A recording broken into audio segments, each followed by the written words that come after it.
Tommy Kirk, whose prolific work as a child actor included classic movies such as Old Yeller, The Shaggy Dog and Swiss Family Robinson, has died at age 79. Kirk's death was announced by his friend and fellow Mickey Mouse Club alum Paul Peterson, who said the actor was found dead in his home in Las Vegas. Generations of children, and more than a few adults, cried along with Kirk when his character Travis Coates tearfully pulled the trigger to end his beloved dog's life in Old Yeller in 1957. Audiences also marveled at Kirk's predicament in The Shaggy Dog, when he kept morphing between a teen and a canine. And in 1964, he portrayed a gifted college student with a knack for wacky mental experiments in The Misadventures of Merlin Jones. Kirk's meteoric career took off in the 1950s when his irrepressible grin and fresh scrubbed appeal landed him a movie contract with Walt Disney in roles such as Joe Hardy on the Hardy Boys TV mystery series.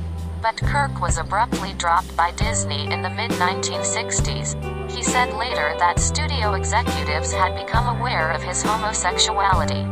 Tommy was gay and estranged from what remains of his blood family, Peterson said as he announced Kirk's death on the Facebook page for the Child Actors Advocacy Group A Minor Consideration.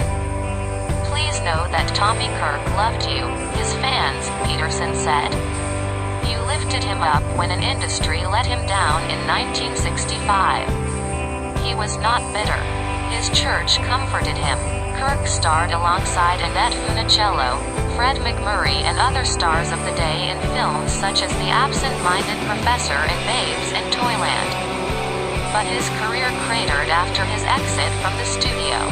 In a widely cited 1993 interview with FilmFacts magazine, Kirk described his teenage years, when he was Disney's family-friendly young star who was also coming to terms with his sexuality in a closeted environment, as desperately unhappy. When it was about 17 or 18 years old, I finally admitted to myself that I wasn't going to change, Kirk said in that interview, according to the Stonewall Society website. I didn't know what the consequences would be, but I had the definite feeling that it was going to wreck my Disney career and maybe my whole acting career. Eventually, I became involved with somebody and I was fired. Kirk said he later struggled with addiction, leaving him financially broken. But he turned his life around after essentially leaving acting. And for years, he ran a business cleaning carpets and upholstery. Kirk remained close with his Old Yeller co-star Beverly Washburn, who also lives in Las Vegas.